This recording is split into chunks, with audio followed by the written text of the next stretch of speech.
آمنت بالله وملائكته وكتبه ورسله واليوم الآخر والقدر خيره وشره من الله والبعث بعد الموت لا إله إلا الله آمنت بالله وملائكته. Assalamu alaikum wa rahmatullahi wa barakatuh. Ravi de vous retrouver dans le cadre de notre émission Le Politiste. Aujourd'hui, nous allons aborder un thème qui fait de l'actualité au sein de la communauté musulmane, quid de la gestion des mosquées du Gabon. Comme vous le savez, je ne suis pas seul, toujours accompagné de mon fidèle consultant Ibrahim Mbourou. Salam alaikum. Wa alaikum salam wa rahmatullahi wa barakatuh. En effet, depuis un certain temps, nous constatons que certaines mosquées au sein à Libreville affichent un comportement de gabégie, de déviance de la part de leurs responsables. C'est sur ce thème que nous allons, tout au long de cette émission, essayer de porter quelques éclaircissements parce que certains se posent la question, qu'est-ce qui ne va pas au sein de la communauté musulmane du Gabon? Je vais vous convier ainsi que nos téléspectateurs à regarder cet élément que nous a préparé la régie. On se retrouve juste après. Le président du Conseil supérieur des affaires islamiques du Gabon, l'imam Ismaël Oseni Ossa, a pris part ce jour à une importante rencontre à l'invitation de la communauté musulmane d'Ntoum. Objectif de celle-ci, ramener la sérénité entre musulmans croyants de cette partie de l'estuaire. On est payé plus de 20 tonnes. 20 pour on va couvrir ici, là. Il ne dit pas question. Voilà les plantes, les chevrons, les lacs qui sont en train de pourrir. Tout le monde me dit même je ne vends pas ça. Voilà maintenant, il me dit, je suis mauvais. Tout le monde ils sont témoins. Est-ce qu'il y a des problèmes avec Moussa Dar? Jusqu'à un va m'amener en haut. C'est les enfants qui sont faits comme ça. Et nous sommes appelés à se demander de pardon. Et nous sommes appelés à pardonner et oublier. Et ce qui est mauvais, on ne peut pas dire que nous sommes des musulmans et les problèmes ne peuvent pas arriver entre nous parce qu'on est des musulmans. Mais si le problème arrive rapidement, on doit résoudre le problème et on oublie ça. Ça c'est notre imam.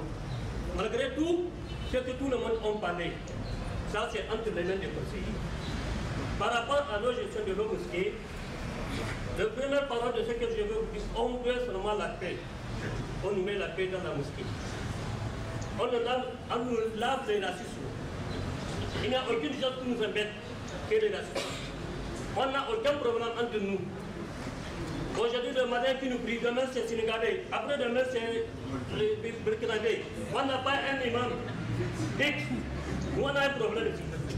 Et le problème qui nous embête, on nous donne la paix entre nous. Quand l'heure de prière arrive, il faut qu'on nous donne ordre de prier avec. Frère, ce qui a été dit dans le groupe de notre imam Rachid, ça suffit.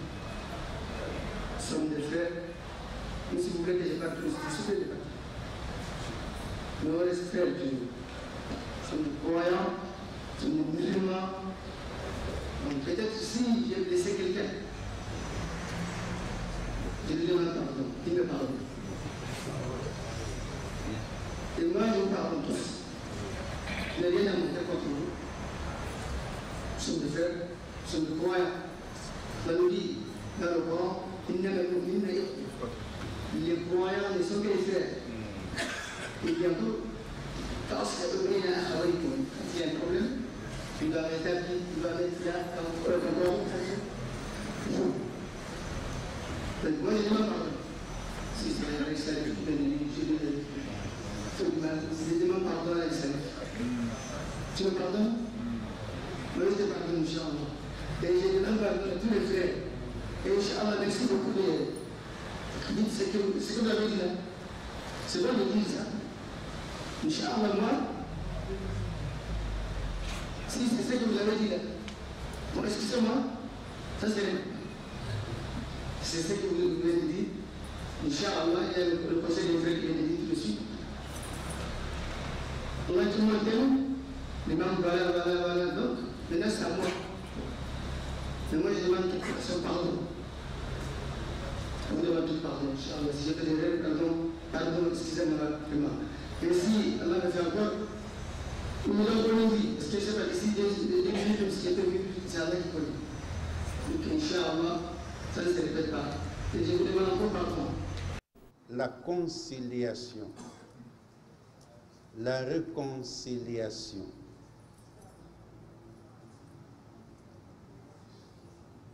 Tous qui mènent vers un terrain d'entente. Car إفساد ذات البين هي الخالقة. Il dit car lorsque vous vous trouvez dans la mésentente totale, vous n'arrivez plus à vous entendre. Alors, vous comprenez aisément pourquoi les prières de ceux qui se haïssent, qui ne s'aiment pas, qui ne s'entendent pas, pourquoi leurs prières ne s'élèvent pas. Et le prophète a dit une chose, il a qualifié de rasoir. Rasoir, ça sert à quoi? À raser quoi? Les cheveux. Mais là, il parle de rasoir qui rase les bonnes œuvres.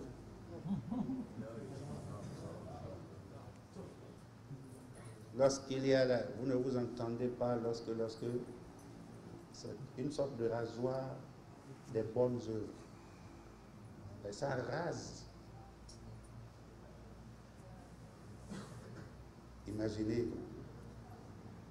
Savez-vous que cette mosquée souffre de votre mésentente?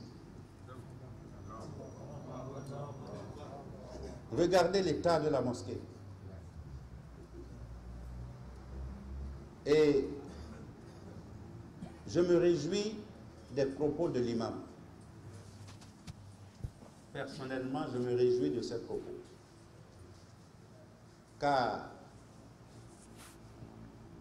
au-delà du pardon que vous venez de demander auprès de vos fidèles, vous êtes conscient que le plus grand pardon reste encore à demander.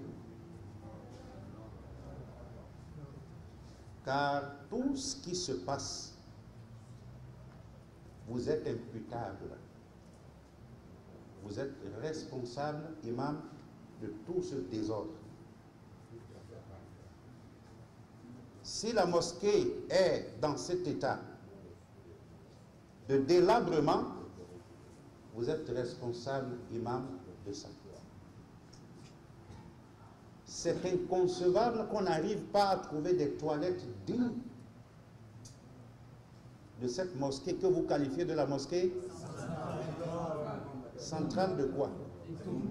Centrale de centrale de quoi? Ça c'est digne d'une mosquée.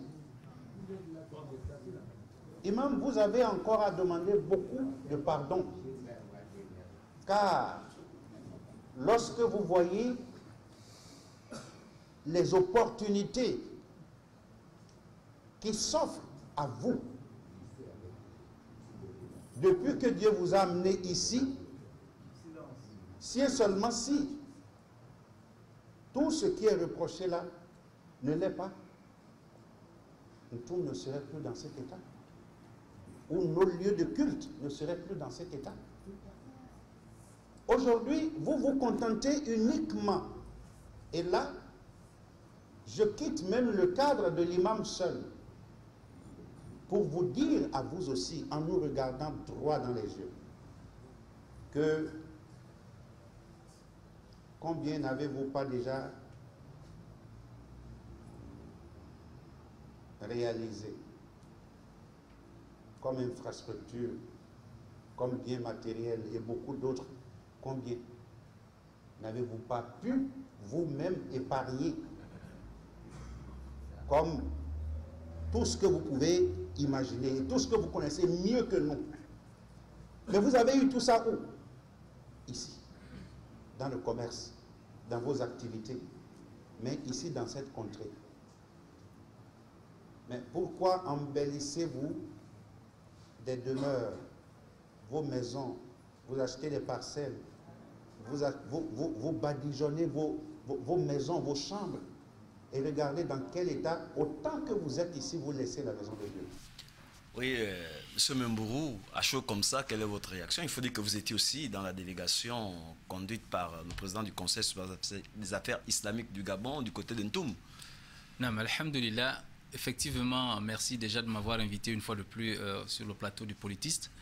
Effectivement, je faisais partie de cette délégation qui accompagnait le président du Conseil supérieur des affaires islamiques du Gabon en Ntoum. À chaud comme ça, je voudrais déjà saluer la grande sagesse du président du Conseil supérieur des affaires islamiques du Gabon. Parce que lorsque nous sommes arrivés en Ntoum, pratiquement les dés étaient déjà jetés.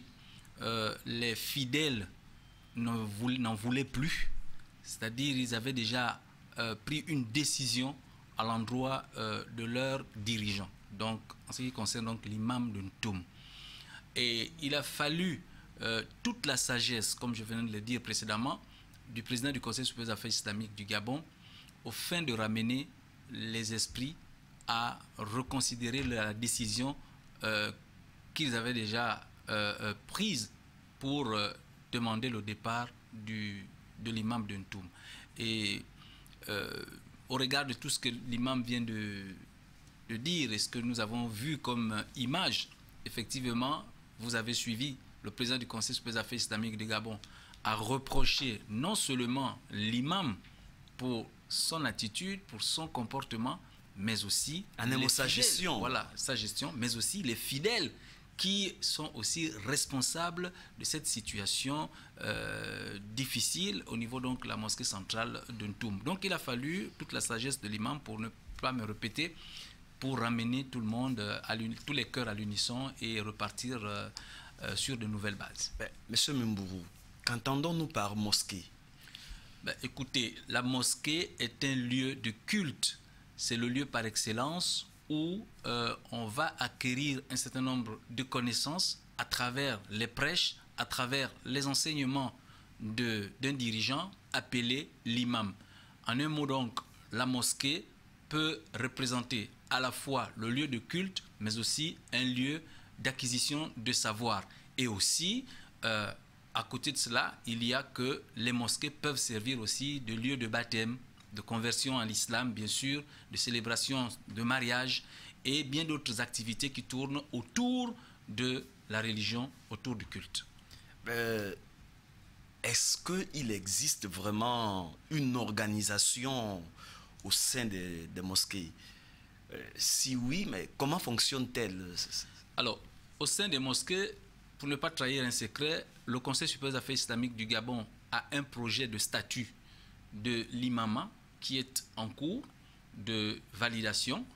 Ce projet dit que l'imam est choisi par un collège de ulama, donc des connaisseurs, des savants, des connaisseurs bien sûr, et du comité d'Awa, qui est un comité du Conseil supérieur des affaires islamiques du Gabon, qui fait partie donc des 10 départements du Conseil supérieur des affaires islamiques du Gabon.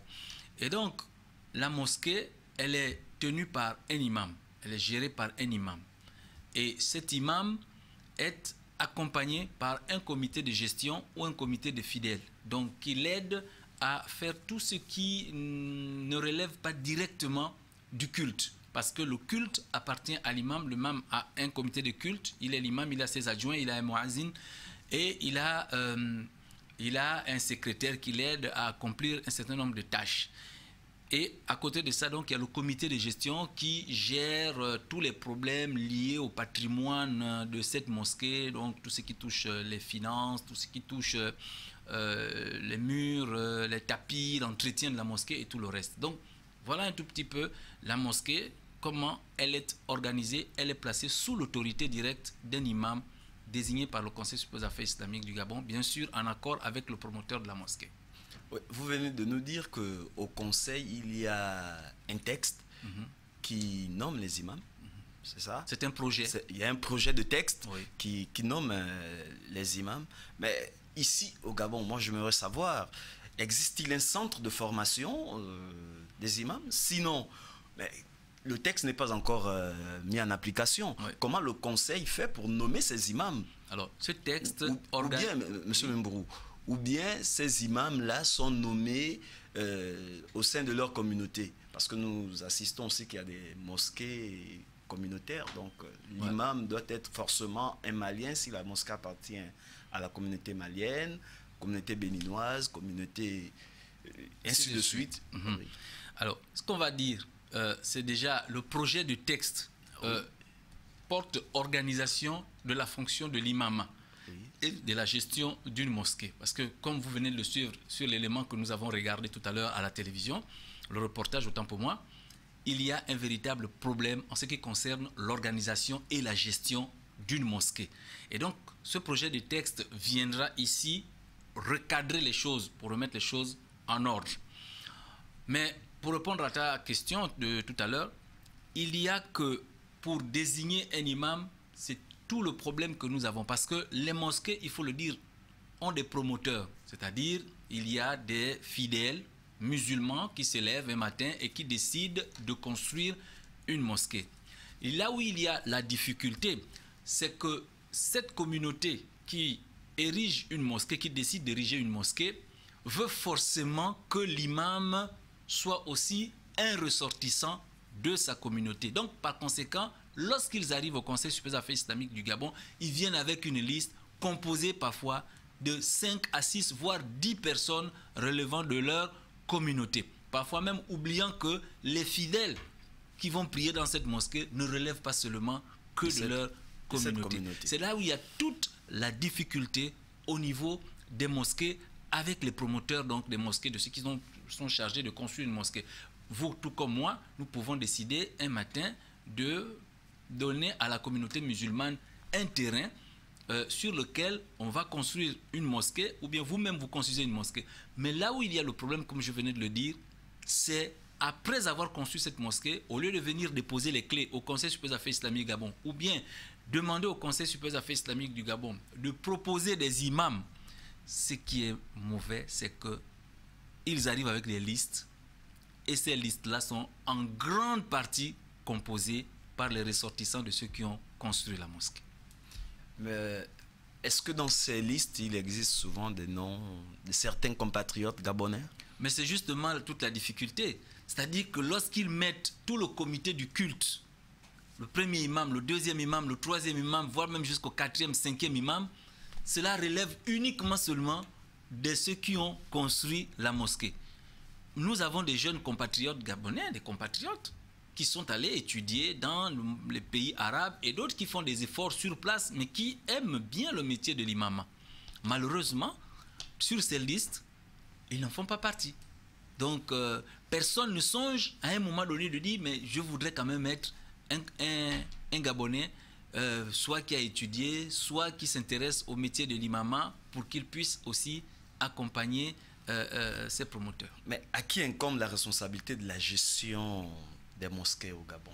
Est-ce au conseil ou bien c'est à l'imam de la mosquée? Vous savez, je me suis converti dans l'islam il y a plus de 30 ans. Effectivement. Plus de 30 ans. Et le jour que je suis allé me convertir dans l'islam, il n'y avait personne avec moi. Je suis arrivé à la mosquée d'Akébé Plaine, au marché d'Akébé Plaine là. Elle était toute petite. Et je suis arrivé, j'ai vu un monsieur, un Malien, de nationalité malienne. Je lui ai posé la question, est-ce que c'est possible que je devienne musulman? Il m'a dit oui, c'est possible. Et il m'a demandé de repasser à 18h. 18h, je suis passé, il m'a lavé, il m'a baigné comme un père lave son enfant. Ensuite, il m'a amené à la mosquée. On m'a fait attester. Le premier gandoura que j'ai porté m'a été donné par un monsieur, il est décédé, El Hadj Kabirou. Il habitait à l'apostrophe, au B2. C'est lui qui m'a donné mon premier habit avec le sucre, le lait et tout le reste. Pourquoi je le dis? Je le dis parce qu'à cette époque, les gens ne discutaient pas l'imam ou la mosquée. L'imam était quelqu'un de bien qui prodiguait des conseils. Or, aujourd'hui, si vous demandez à qui incombe la gestion des mosquées et qui est chargé de promouvoir les imams, ça va être difficile parce que ça rejoint la question que je venais de répondre tout à l'heure. Il y a dans un premier temps, aujourd'hui, des promoteurs de mosquées, c'est-à-dire des gens qui décident d'eux-mêmes de construire des mosquées. Et ce qui n'est pas bien, c'est tout simplement parce que derrière, après cette construction, la liste qui est transmise au Conseil supérieur des affaires islamiques du Gabon n'est composée que de l'ethnie, de la nationalité de celui qui a construit la mosquée. Et du jour au lendemain, cette mosquée devient une mosquée de colonie, une mosquée de famille, une mosquée de nationalité. Mais Monsieur Ibrahim, c'est le conseil a pour mission de réguler l'islam au Gabon. Tout à fait. Mais face à cette liste, quelle est la réaction du conseil? Est-ce que le conseil appelle ces derniers pour leur dire non, ça ne peut pas se faire, il faudrait ceci, il faudrait cela?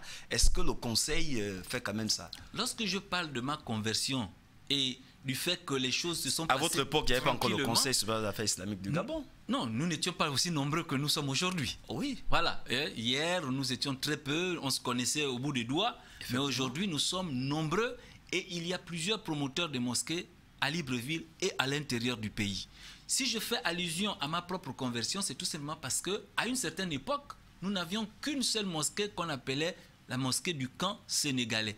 Ce n'était pas la mosquée des Sénégalais, mais c'était la mosquée du camp sénégalais parce qu'il y avait un camp qui était là. Effectivement. Et les musulmans qui habitaient ce camp avaient érigé une mosquée. Et raison pour laquelle cette mosquée s'appelait la mosquée du camp sénégalais. Or, aujourd'hui, lorsque vous regardez la configuration de nos mosquées aujourd'hui à travers Libreville, les mosquées, on vous les désigne par nationalité. La mosquée de telle nationalité, la mosquée de telle nationalité, ainsi de suite. Ce qui ne favorise pas une bonne cohésion, ce qui ne favorise pas une bonne intégration de ces nationalités dans le tissu national. Pourquoi? Parce que lorsqu'ils se retrouvent dans leur nationalité, ils ne font que ce qu'ils font dans leur pays d'origine et qu'ils amènent ici.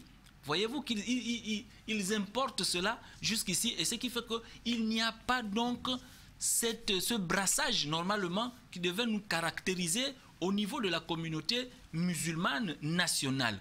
Donc, même si le Conseil supérieur des affaires islamiques du Gabon a l'intention de vouloir imposer ou alors de dire que nous allons vous proposer ou vous dire ceci ou cela, il va falloir dans un premier temps que ce texte d'abord soit promulgué, le projet de statut de l'imama, qu'il soit d'abord promulgué, qu'il soit adopté par tous les imams présents, parce que le comité de ulama, le comité de Dawa, tout le Conseil supérieur des affaires islamiques, une fois que nous allons tomber d'accord sur la nouvelle façon de gérer nos mosquées et de désigner nos imams, à partir de là, nous allons appliquer les nouvelles règles. Mais tant que cela n'est pas fait, nous continuons avec ces promoteurs de mosquées, quitte à leur dire, bon, ben écoutez, nous avons vu que vous avez mis 4 ou 5 imams qui sont tous de la même nationalité, nous leur demandons de temps en temps de diversifier pour qu'on trouve un peu toutes les nationalités à l'intérieur. Monsieur Membourou, à quand la promulgation de ce texte, quand nous savons que le Conseil est en train d'aller pratiquement, le bureau actuel est en train d'aller pratiquement à sa fin, on atteint là un futur, comment on appelle ça, un futur congrès qui jusqu'alors n'est pas encore tenu.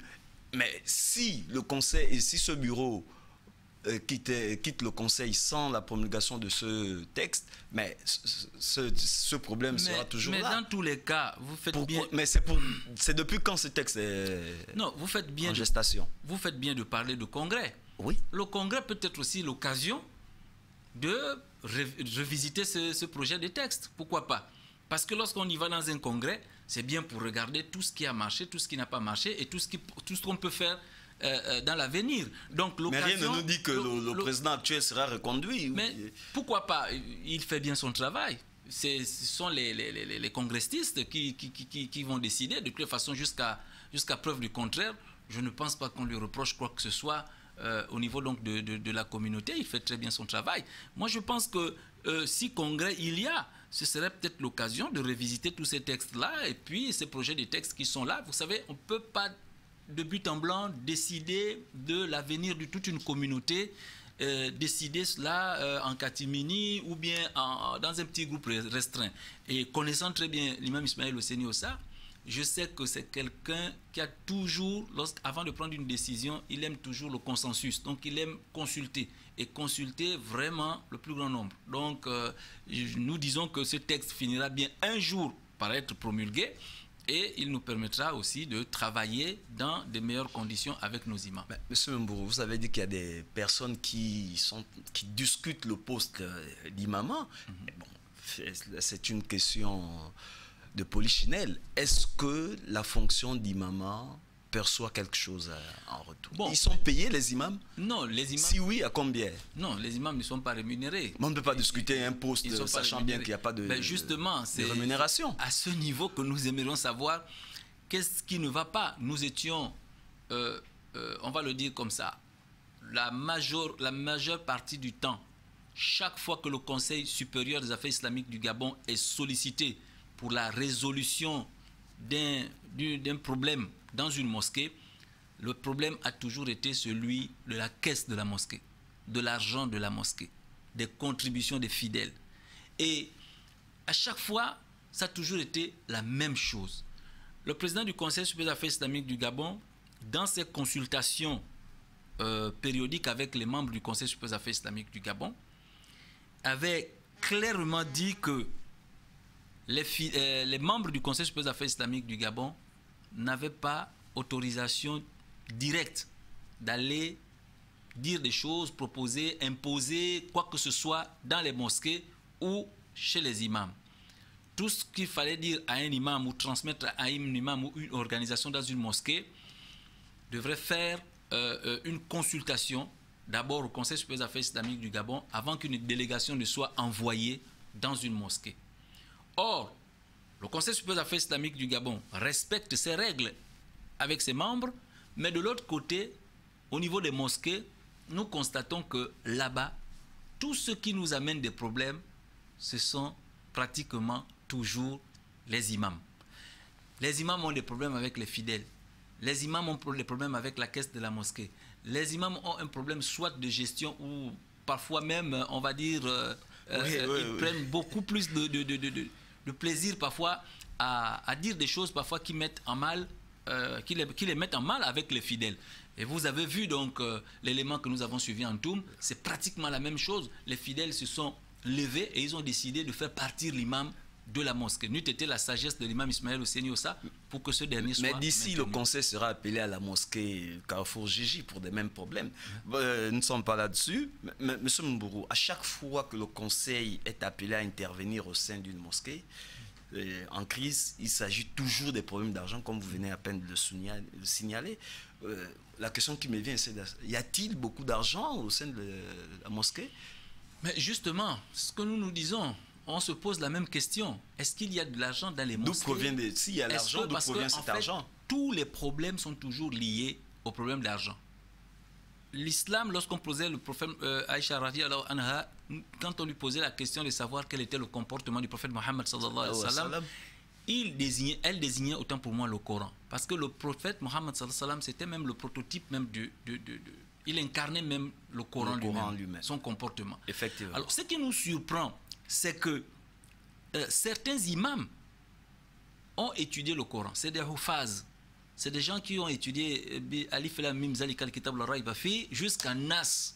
Mais lorsqu'on regarde le comportement de certains, je ne dis pas tous les imams, je dis certains imams, lorsqu'on regarde leur comportement, ça n'a rien à voir avec le Coran et la tradition du prophète Mohammed sallallahu alayhi wa sallam. Parce qu'un imam, c'est un père, un imam, c'est un guide, c'est un responsable religieux, c'est quelqu'un vers qui les fidèles doivent aller solliciter des conseils, doivent aller se reposer, voire même lorsqu'ils sont suffisamment chargés. Mais malheureusement, ce que nous remarquons lorsqu'on nous appelle pour régler un certain nombre de problèmes, c'est toujours l'imam, certains imams-là qui sont toujours à l'origine de ces problèmes parce que l'imam veut s'accaparer des caisses, l'imam veut prendre l'argent qui est réservé pour les tapis, l'imam. Et à un moment donné, donc, les fidèles se mettent debout et le Conseil supérieur des affaires islamiques du Gabon est toujours invité à aller régler tous ces problèmes-là. Et je voudrais vous dire même qu'avant que le président du Conseil supérieur des affaires islamiques du Gabon, l'imam Ismaël Hosseini, ne prenne une décision, l'imam envoie d'abord souvent des délégations vers ces mosquées, au fin de sensibiliser non seulement l'imam, mais aussi les fidèles, afin qu'ils puissent s'entendre. Et l'imam n'arrive qu'à la fin, lorsque le problème de cette mosquée ne trouve pas de solution. C'est à ce moment-là que l'imam Ismaël lui-même se déplace.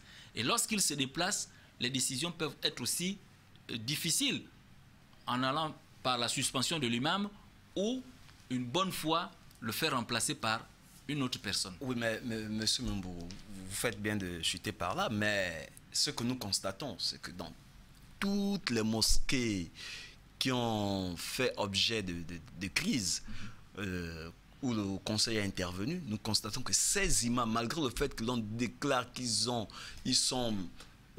victimes d'une mauvaise gestion et tout, mais ils sont toujours à leur poste. À quoi est dû cela? Pourquoi ne pas les enlever? Cela est dû d'abord par l'engagement personnel de ces imams. Vous comprenez que vous avez posé une question tout à l'heure, vous avez dit qu'est-ce que les imams étaient rémunérés. Non, les imams ne sont pas payés.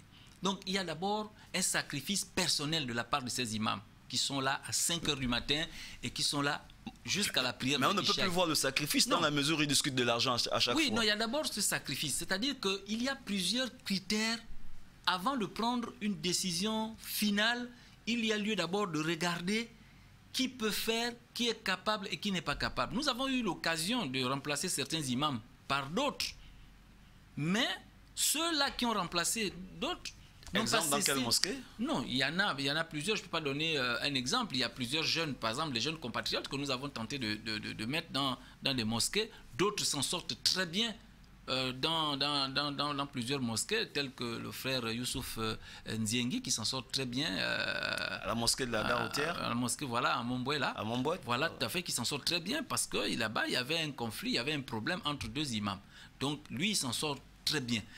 Mais il y a d'autres qui reviennent toujours en disant « Ah, mais le conseil, vous m'avez envoyé là-bas, il me faut une maison, il me faut une voiture, il me faut ceci, cela, il me faut... » Donc, vous comprenez qu'avant d'enlever un imam qui, lui, se sacrifie, qui prend son temps pour être là à 5 h du matin, aux prières de 5 h du matin jusqu'aux dernières prières des Ishaï, avant d'enlever quelqu'un comme ça qui donne de son temps, il va falloir d'abord réfléchir sur celui que vous allez mettre à la suite de cela, peut-être que de ce dernier, peut-être qu'il viendra faire du désordre, ou alors donc par conséquent l'imam veut toujours d'abord regarder, voir le contour de la situation avant de donner une décision finale. Monsieur Membourou, peut-on espérer de la part du CSEG, du Conseil supérieur des affaires islamiques du Gabon, la promulgation du texte qui va normer la gestion des mosquées d'ici là? Oui, je pense que vraiment ce texte doit être promulgué.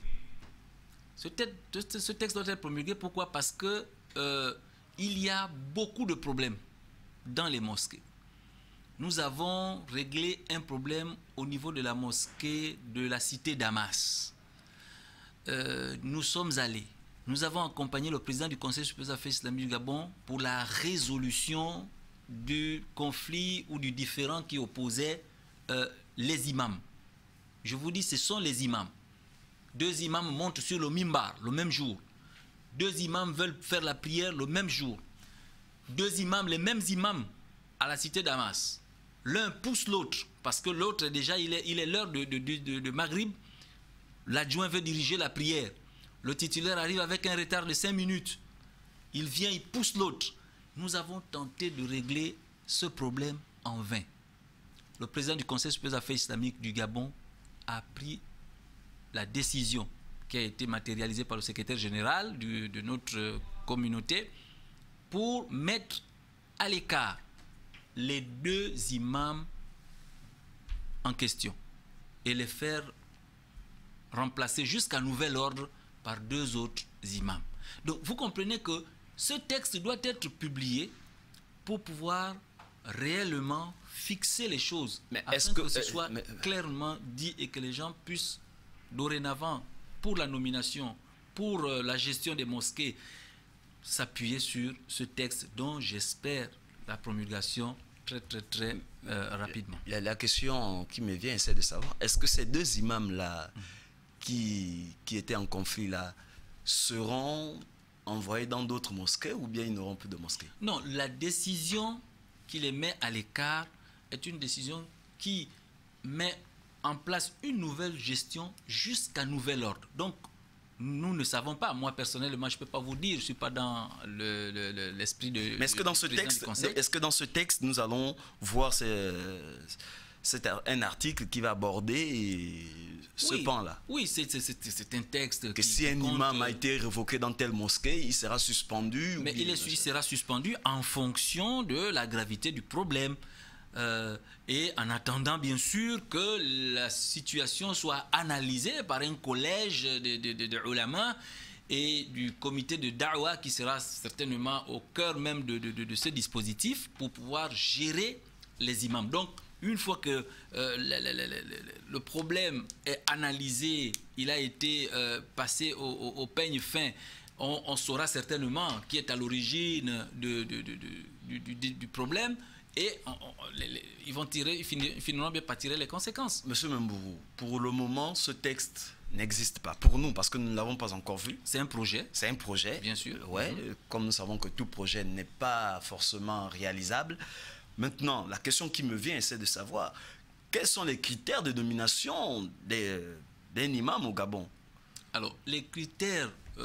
parce que nous constatons que quelqu'un vient à peine d'arriver au Gabon, demain... il est nommé imam dans telle mosquée.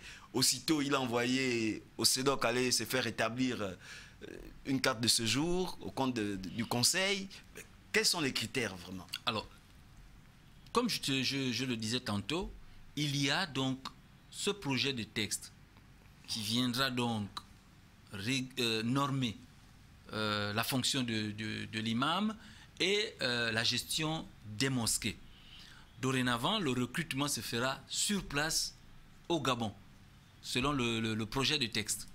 Le recrutement se fera sur place au Gabon et les critères, il va falloir maîtriser le Coran, maîtriser un certain nombre de hadiths, bien sûr, avoir fait une formation au niveau des hadiths, parler couramment le français et aussi parler couramment l'arabe, la langue arabe. Donc avoir une bonne base au niveau de la culture générale, et je vous le disais tantôt en off, que la culture générale est importante parce qu'il ne faut pas qu'un imam qui prend la gestion d'une mosquée vienne nous dire qu'il ne connaît pas un certain nombre de dispositions, notamment dans la Constitution de la République, notamment autant pour moi en ce qui concerne par exemple l'exercice du culte au Gabon. Il va falloir quand même que l'imam soit édifié à ce niveau-là, qu'il sache comment ça fonctionne au niveau de la Constitution de la République gabonaise. Donc, en matière de culture générale, nous allons aussi demander à ces imams d'avoir quand même quelque chose. Monsieur Membourou, est-ce que ces imams-là aussi, la plupart de ces imams, connaissent chanter l'hymne national? Est-ce que vous allez revoir ça aussi dans... Non, justement, on ne va pas leur imposer, mais c'est quand même nécessaire de connaître, ne fût-ce que les paroles, peut-être pas chanter, mais les paroles de l'hymne national du Gabon. C'est important. Lorsque vous êtes imam, vous êtes un responsable au niveau national. Lorsque vous êtes un religieux, vous êtes responsable. Vous êtes appelé à intervenir. Parfois, lorsqu'il y a des différends, même avec, au niveau de l'appareil étatique ou au niveau de tout ce qui concerne le social, en République gabonaise, les religieux, comme le président de la République l'a toujours fait, il associe les religieux dans la résolution, dans la recherche des solutions des problèmes posés dans notre pays. Les imams ont toujours été associés. Maintenant, si nous prenons les imams, après la promulgation de ces textes, les imams qui ne maîtrisent pas ni les paroles de l'hymne national, ni le fonctionnement d'un certain nombre de choses, de structures en République gabonaise, ce serait quand même une entorse. Mais est-ce que le Conseil associe les associations lors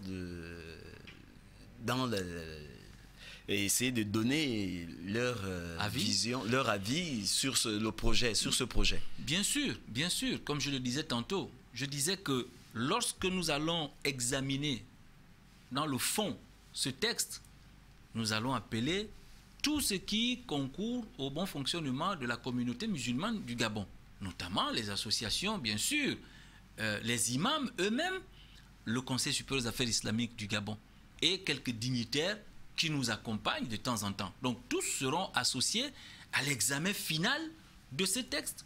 Il se pourrait que, parce que c'est un texte qui va impacter dans la vie de la communauté, donc il va falloir que ce texte soit examiné par plusieurs personnes, avec plusieurs regards, avec plusieurs analyses, pour que nous puissions tomber sur un document fiable, un document que nous allons tous amender ensemble. Est-ce qu'il y a des Gabonais, des jeunes Gabonais qui viennent vous voir, qui s'intéressent aux fonctions d'imam? Bon, on va dire que... Et si oui, quelle est la réponse que vous leur donnez? On va dire que, vous savez, aujourd'hui c'est compliqué, parce que les choses ne sont plus ce qu'elles étaient par le passé. Et de plus en plus, des personnes s'intéressent à l'imama. Et vous comprenez que nous n'avons pas, la question m'a été posée, nous n'avons pas un centre de formation d'imam. Et le plus important pour faire l'imama, il faut maîtriser le Coran.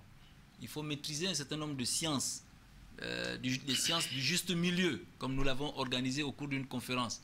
Un imam ne doit pas être un jusqu'au-boutiste, hein, quelqu'un des extrêmes. Un imam doit, vous voyez bien comme en France aujourd'hui, la France ne veut plus des imams qui viennent d'ailleurs, avec d'autres idéologies. Ils veulent une idéologie nationale, c'est-à-dire avoir une vision progressiste de développement. Mais ce serait difficile pour le Gabon, voilà, nous n'avons pas de centre de formation. Justement, nous n'avons pas de centre de formation, mais nous allons tendre vers cela, c'est-à-dire nous avons quelques formations, parfois que l'ambassade de France nous donne, pour nos imams, pour le français déjà, pour améliorer leur français, pour la transmission des connaissances, ainsi de suite. Mais là encore, nous disons que nous sommes en train de creuser, nous sommes en train de chercher, d'aller vers de l'avant. Parce que même les mosquées ne doivent pas seulement se limiter à la prière. Les mosquées sont des centres de formation. Les mosquées sont des écoles de transmission du savoir. Donc, par conséquent, nous disons que pour les imams aussi, il va falloir que nos imams puissent avoir le background nécessaire pour pouvoir transmettre. Parce qu'on dit la plus belle femme ne peut offrir que ce qu'elle a. Donc, nos imams, si il y a quelques limites dans leur formation, mais nos imams ne pourront donner que ce qu'ils ont. Donc, or, nous voulons aujourd'hui nous voulons que nos imams accompagnent le Conseil supérieur des affaires islamiques du Gabon et accompagnent nos fidèles, c'est-à-dire les musulmans, toute la communauté, mais en leur proposant des sujets de développement, des sujets scientifiques qui sont contenus dans le Saint-Coran et dans la tradition du prophète Mohammed sallallahu alayhi wa sallam. Vous voyez, nous, par exemple, en tant que musulmans gabonais, nous n'avons pas connu l'islam de bouche à oreille. Mon grand-père a dit, mon oncle a dit, non. Nous sommes convertis et nous avons essayé de fouiller en français. Chaque fois nous lisons le Coran en français. Donc nous avons découvert le Coran de façon scientifique. Nous ne l'avons pas découvert de bouche à oreille. Un peu comme le prophète Mohammed sallallahu alayhi wa sallam qui a été converti à 40 ans lorsque l'ange Jibril est venu lui dire Iqra par la transmission bien sûr par Allah subhanahu wa ta'ala. Donc nous aussi, nous avons connu l'islam de façon scientifique et c'est ce qui fait toute la différence. Parce que nous comprenons, nous voulons aller loin et nous comprenons que dans le Coran, il n'y a pas que des sujets cultuels, mais il y a aussi des sujets scientifiques qui sont débattus dans le Saint-Coran. Et nous voulons aussi que nos imams puissent nous accompagner et accompagner toute la Oumma dans tout ce qui touche l'islam, autant du côté culturel, scientifique, économique, politique et tout le reste. Effectivement. M. Mbou, nous avons appris qu'il y a des jeunes qui sont allés au Maroc pour apprendre les sciences islamiques. Oui. Quels étaient les critères? Ben, les critères ont été très rigoureux. Très rigoureux. Voyez-vous, la recherche donc de tous ces fidèles. Mais malheureusement, ce que nous avons... Mais nous n'avons pas reçu vent, nous avons seulement appris qu'il y a des gens qui sont justement parce que beaucoup de personnes ne s'intéressent pas, beaucoup de musulmans s'intéressent beaucoup plus au commerce, s'intéressent au business, aux affaires. Mais c'est parce que le conseil ne communique pas. Si, le conseil communique, le conseil a cet appareil qui communique. Nous avons un média de masse qui communique. Voilà, nous avons ce média.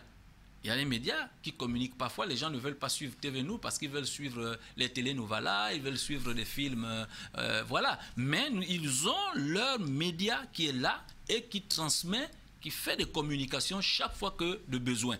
Nous, les critères ont été très rigoureux et malheureusement, nous n'avons pas trouvé des jeunes gens capables de s'intéresser à cela. Et pourtant, c'était gratuit, c'est pris en compte par notre coopération.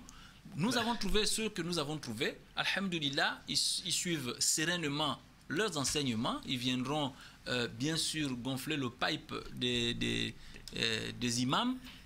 Et nous disons que cette coopération doit nous aider à former des imams gabonais.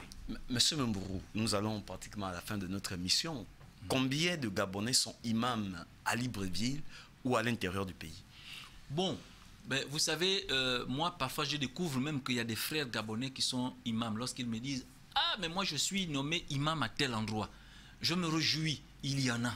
Actuellement, il n'y en a pas comme on l'aurait souhaité parce que c'est un travail difficile.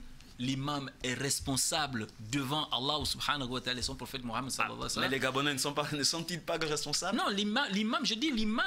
Un imam, je ne cite pas l'imam qui soit gabonais ou pas gabonais. Je dis l'imam, le travail de l'imam, celui qui se met devant les autres a une grande responsabilité devant Allah subhanahu wa ta'ala. Donc ce n'est pas tout le monde qui va se lancer dans le métier d'imam.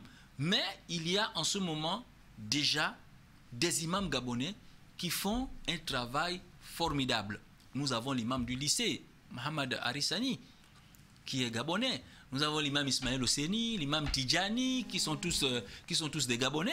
Nous avons l'imam Mohamed Rizogo, qui a une grande mosquée à l'échangeur de l'Alala. Nous avons l'imam de Kango. Nous avons au niveau de l'estuaire, l'imam de Kango. Nous avons les imams d'Ovendo. Nous avons les imams de Sibang.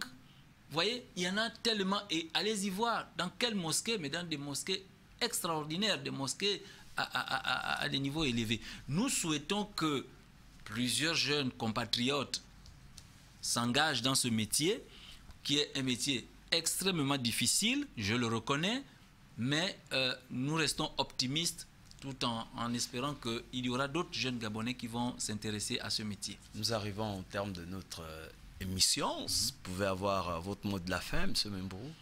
Ben, ce que je peux dire, c'est quoi? C'est que le métier d'imam est extrêmement difficile. Et nous disons que les imams ont une grande responsabilité devant la communauté, devant Allah subhanahu wa ta'ala et devant la communauté qu'ils dirigent.